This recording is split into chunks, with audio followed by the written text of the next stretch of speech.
So this is a horrendous little nightmare that hopefully you never run across. What it is it's a GM Delco radio, and it's out of a 1972 Blazer. I would imagine that they put this in the C10 as well. It's pretty much so it's their truck radio. Taking this radio out is enough of a nightmare, but these radios weren't really made to be repaired. They were probably made to be thrown away, so they're very difficult to disassemble. But what it took to repair this radio, or what it's going to take to repair it, is have to replace the germanium transistor that's mounted to the heatsink here, and also have to replace the electrolytic capacitors. There's one here, and there's two more like this one. The problem with this one capacitor is that it's not really one capacitor. This capacitor is actually four capacitors in one. And so you can see when you read it, there's an 850 microfarad one at 16 volts, 400 microfarad at 16 volts, 250 microfarad at 2 volts, and then there's a non-polarized 11.5 volt RMS capacitor. So to replace this four-part capacitor, what you really need is four capacitors. And the four capacitors, I put them in right here. And it's kind of difficult to make them fit, but you solder them here on the other side like this and run them to the correct wires and you'll be okay. And then the other thing is that this germanium transistor had to be replaced. And here's something to note. These screws that hold down the collector of this transistor, they have a tendency to rust on the underside. So when you put the new transistor in and you screw them down, they don't make contact because they've got rust on them on the underside. So you're going to have to get in there with a wire brush and clean those. Then you'll have to put a washer underneath of them to get them to make contact. When I first put this radio back together, that germanium transistor, the collector was not making contact with the plate in the back that has the wire running away from it. So keep track of how you took that transistor out. You want to know where the emitter and the base are connected to.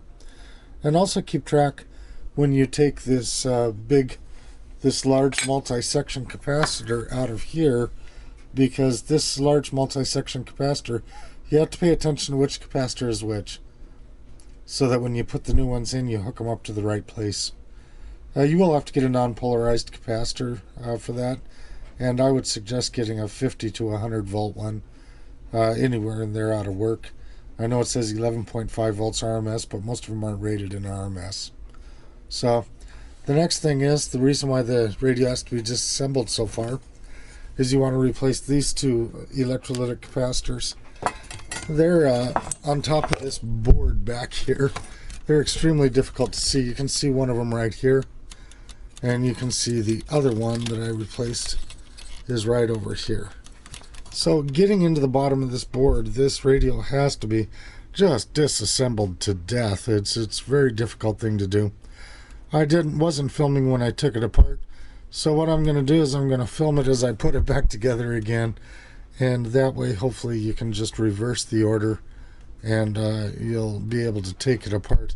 But this radio is a bit of a nightmare to work on, and I've worked on an awful lot of stereos and radios in the past, but this one takes the cake. Boy, you really got to tear everything off to get it apart.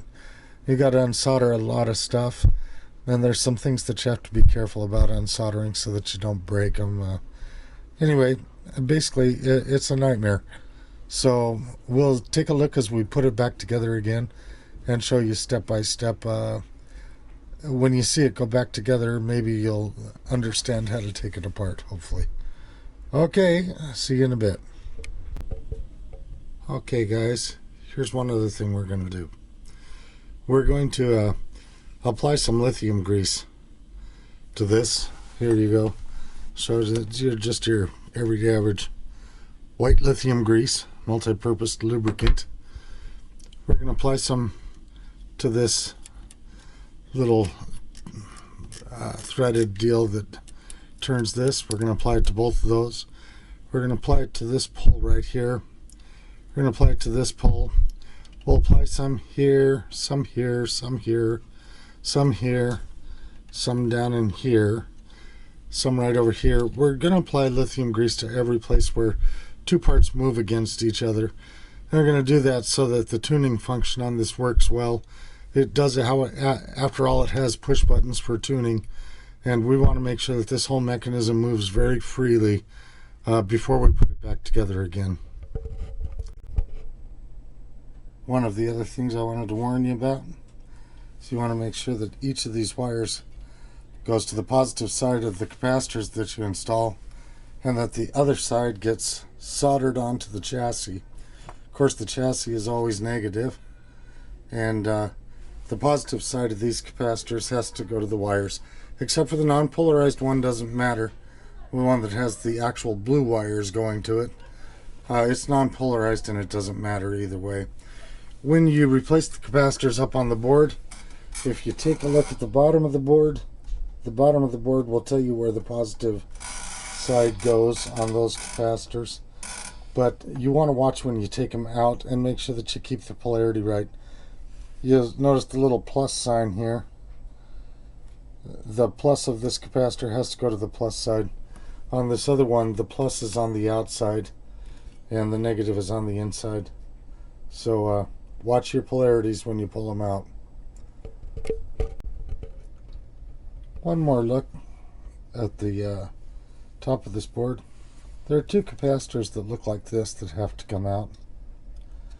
They're electrolytics. Anytime an electrolytic is almost 50 years old, it's got to be replaced. This one over here was supposed to be a 30 microfarad. I replaced it with 47 microfarad at 80 volts. Believe me, they almost don't make voltages small enough to what these capacitors came in. This 30 microfarad was a 6 volt capacitor. You're always going to have a voltage higher than that when you get a capacitor nowadays. 30 microfarad is an odd, kind of an odd, nowadays an odd size. You're liable to find 33 or 47. I put in a 47 here. This one over here was a 10 microfarad, and I replaced it with a 10 microfarad at 100 volts. So there it is, and that ought to do it. I'm not going to replace every single capacitor on here. I don't have a schematic, but I think that this will probably do the trick. Here's just another trick. Mothers makes this stuff called back to black. That's kind of handy stuff. Every once in a while when you have something black like these levers right here, you can kind of restore them a little bit when you put that on there. That'll look a little bit nicer and shinier when you put the radio back together. After all, that plastic's 40 some odd years old, 47 years old, 50 years old. So, you restore that with this stuff. It works pretty good. Okay, we're going to start by getting all of this stuff lined up like this, like it's supposed to go in. And you're just going to have to kind of line up this jumbled mess. You can kind of see where this goes, and it's got to be behind here and such, and got to be setting up the side. The objective is we're going to slip this thing over the whole chassis. And boy, I'll tell you what, it's not a picnic, and it wasn't a picnic taking it out. But get all this stuff lined up like this so that it's square on the sides so that we can get this thing over it. We're going to leave these wires hooked up still to the trim potentiometer, but that's okay. We'll leave them hooked up there, and we'll be real careful not to pull those off as we kind of finagle this thing over. So that's what's next. Let me get this thing over it and get it lined up. Here's my little bank of capacitors in here. Before I put this whole thing all the way back together, I forgot, and I want to give these some structural viability, so I'm going to put some hot glue on them. Okay, guys, so there it is. Mission accomplished. Those are in there nice and tight, and they're nice and tight, and they'll stay that way. And even if a truck bounces around a little bit, why, won't bother them a bit. They're just kind of rubbery there and nice and solid. Okay, guys, it's kind of just laying back together here. It's not really all the way put back together. So when you go to do what's next, what's going to be the next thing is the last thing that I had to do to get it apart. So the last thing that I had to do to get it apart was take out this little black item that goes behind the dial here. And you got to really finagle that in careful. Be careful of the dial when you put it in. It's got two screws that go right in the top here. They go back in here, back on the other side here, right over here. So you got to get that back in, and then you got to put those two little screws in. And those screws, they're this type of a thing here. That's what they look like. So I'm going to finagle that underneath it here without breaking that, without causing a problem. And then once I get that finagled in there, then I'm going to put those two screws back in. Okay, so that's in. And that was a nightmare. I'm here to tell you what, I really honestly mean that. Right here, this screw over here, and this screw over here. They're a pain in the neck, but this thing is the last thing to come off before you can get the chassis out. That's the last piece to come off. So it's back on now, and we can start putting the chassis back together. Okay, reversing the order. We put these three in. They're little sheet metal screws. You use your nut driver for that.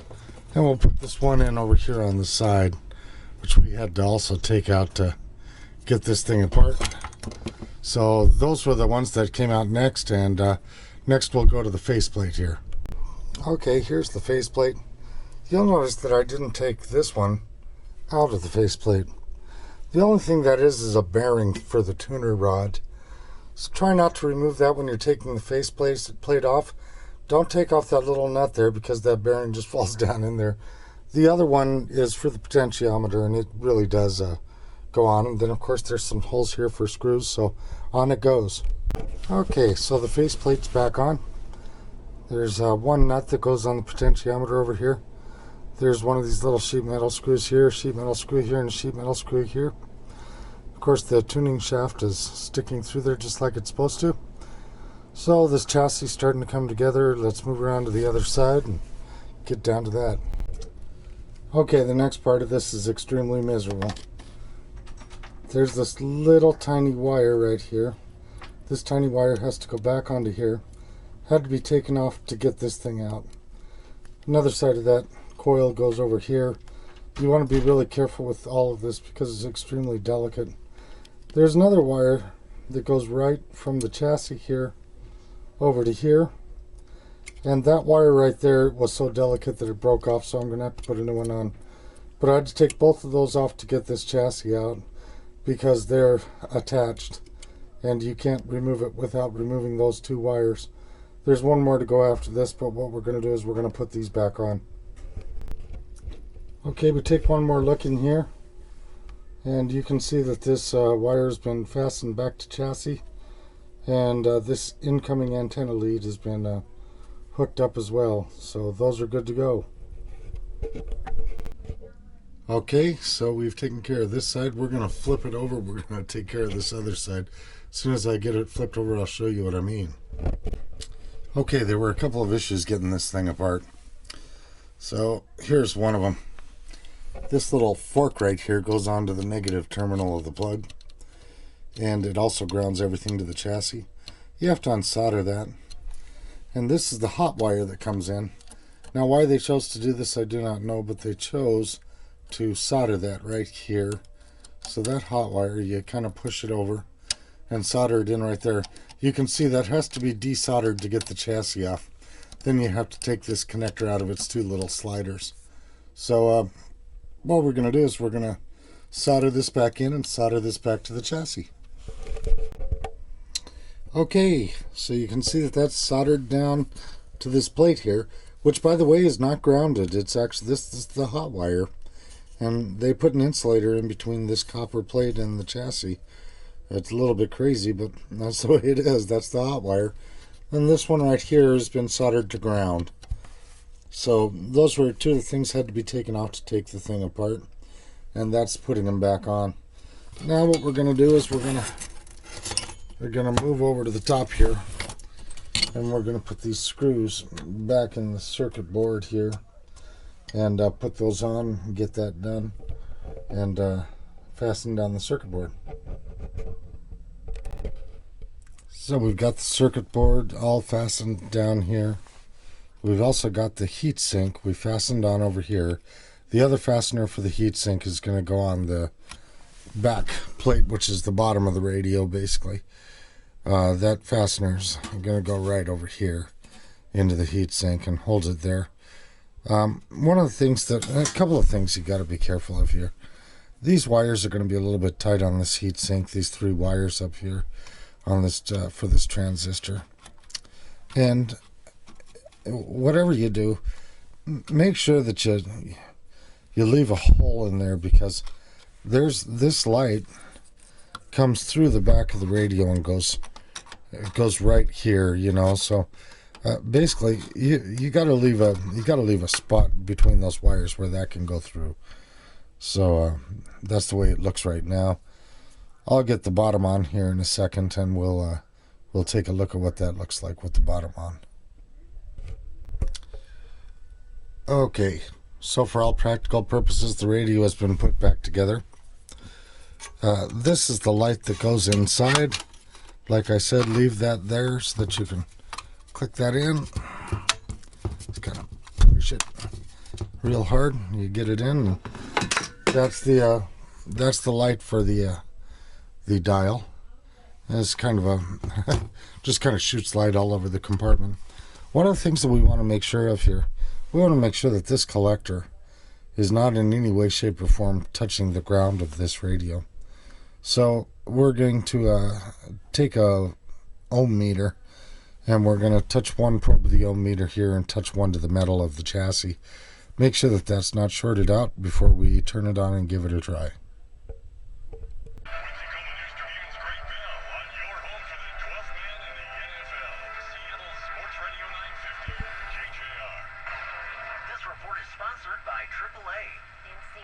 Yeah, it's nighttime, so the reception isn't really great, but seems to be working okay. After we placed the speaker out in the truck, found out that it was wide open.